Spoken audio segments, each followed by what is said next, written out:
in that context. Our next Insight Blast, are we cool? Okay, great. So the next Insight Blast is Belinda Parmar OBE, also known as the Empathy Queen. Ladies and gentlemen, Belinda. Thank you.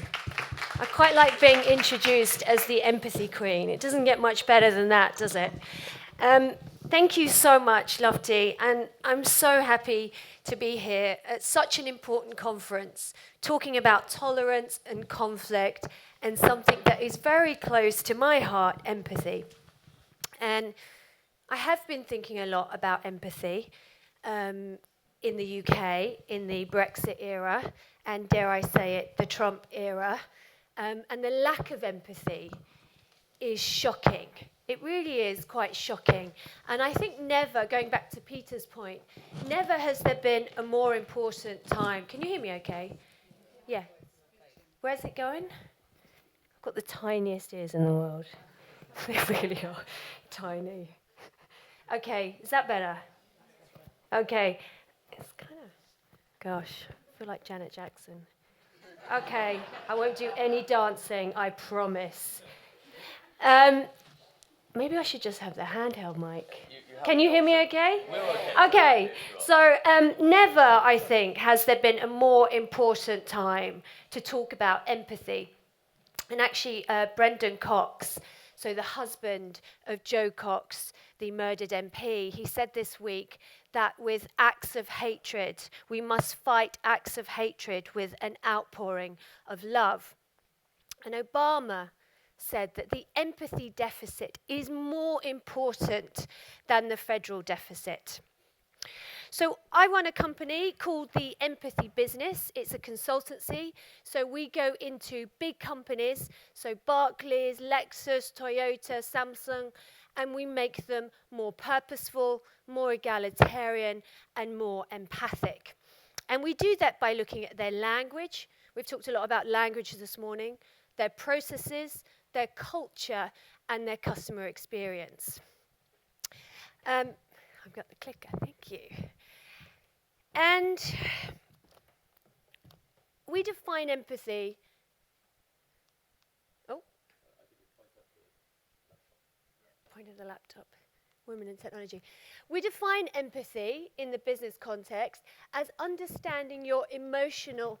This is going. I'm going to ditch my mic. Okay, thank you. Thanks. Oh, I need the clicker still. Okay. We define empathy as an emotional understanding of others' experiences resulting in action. It is not sympathy. It's not Jitesh telling me a really sad story and me feeling sorry for him and crying into my prawn sandwich at lunchtime. It is about action, and that's really, really important. And interestingly, the business I had before the empathy business was a business called Lady Geek. Much cooler name, I know. But what we found, a lot of the work we were doing in big companies, so we were focused on women and technology.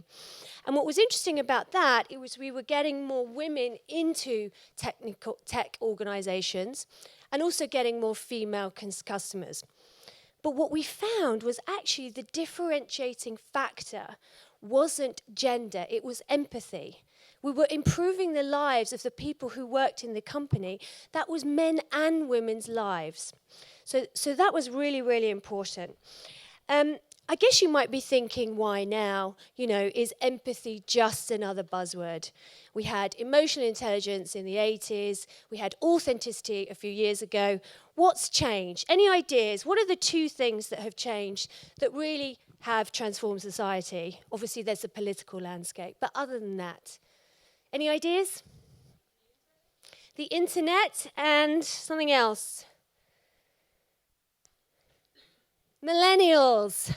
So social media has lifted the veil off business, and we can now see the inner workings into any company. And that has really changed the transparency and honesty. The other thing is millennials. So millennials coming into the market. By 2050, millennials will be 50% of our population. And on average, they're going to have 20 different jobs over their lifetime, compared to the 4 that my generation had. I feel very old when I use the term millennials. But the implications of that is they are not tethered to businesses, to jobs. They are less loyal. And we know that because in our empathy index, we run an empathy index, a global empathy index, every year. This was last year's, we've just published the new one. But what is really interesting is that millennials are choosing companies that are more empathic. And Silicon Valley, actually, 60% of our companies in this year's global index are Silicon Valley's companies. And we build the empathy index, we measure empathy levels by holding up a mirror to companies. And what we look at is things like the CEO performance versus markup, we look at carbon, we look at the number of women on boards. So what I want to do now is really talk a little bit about where do you start. And as someone said earlier, you can't import empathy, you can't import conflict, you cannot import empathy. The amount of times in the last year, I've just done 4 months empathy in residence at a bank, the amount of times I have been asked for an empathy toolkit or empathy in a box solution. If there was one, I'd be very rich or I'd be a charlatan, and hope I'm not either of those things. So it is hard. But the question is, where do you start? And I want to show you a couple of examples in the last few minutes that I have. The power of the nudge. And the nudge has revolutionized how I feel about change in any organization. Because organizations are so difficult to change. And when you've got 40,000 people, how do you deliver empathy at scale? Well, you have to do 2 things. One thing is you have to think big, but actually act small. And a nudge can be a really, really small thing that in aggregate has a big impact on company performance. I'm going to show you some examples. Before I do, the other thing we're doing is setting up the infrastructure to deliver empathy in companies, which are things like we're just setting up an empathy nudge unit in one of Europe's biggest banks, so that empathy becomes part of the DNA, part of the fabric of the culture. Oh, no.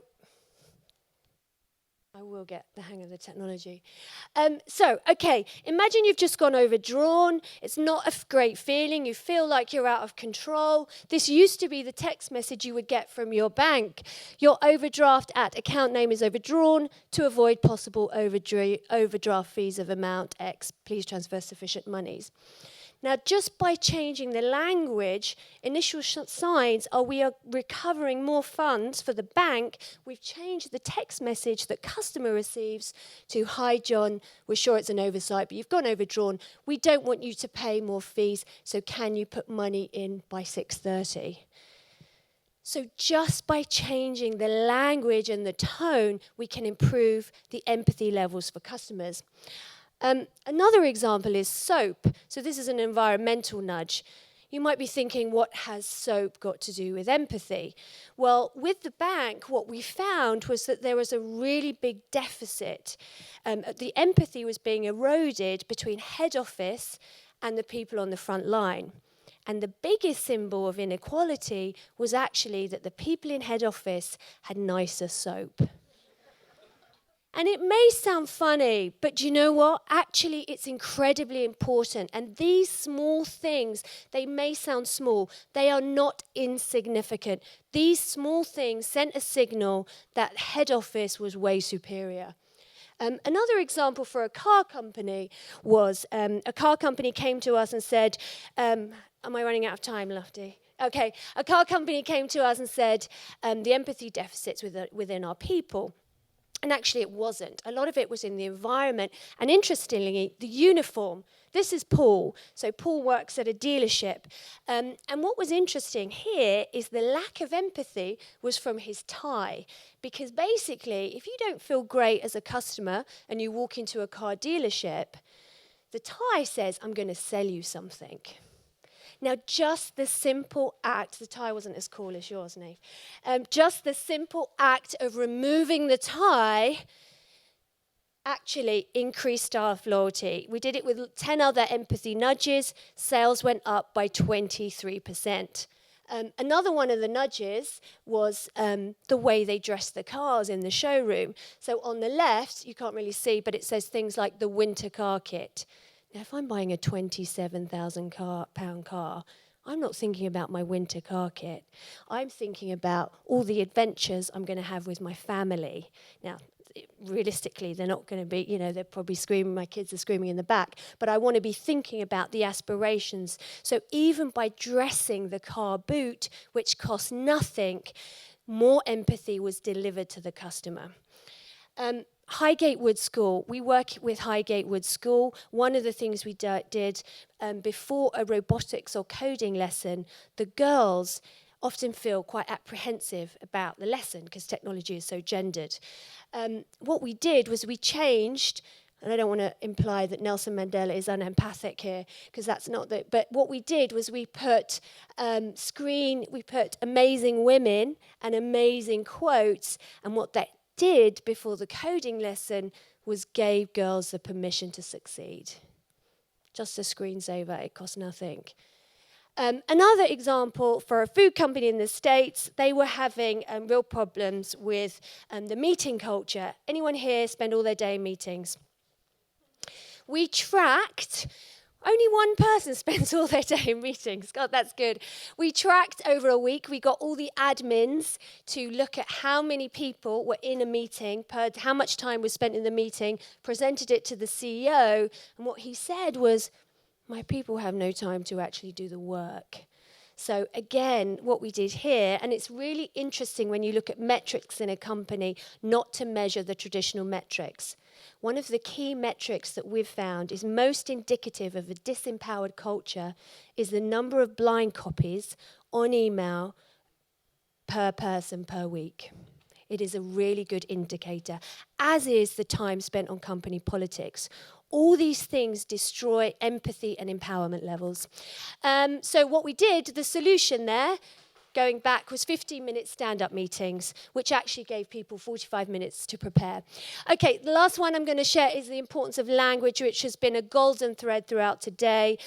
So head office, if I go and see my son's headmaster, it implies it's at the top of the tree. So what we've done for a major FTSE 100 company is change all the language within it from head office to support hub. They are there to serve people on the front line who are with customers. And front line is actually a military defence. So we've changed that to front of house. So I'm really excited about these small changes because in aggregate, they have a big impact on company performance. My work now is going to be focused on empathy on technology.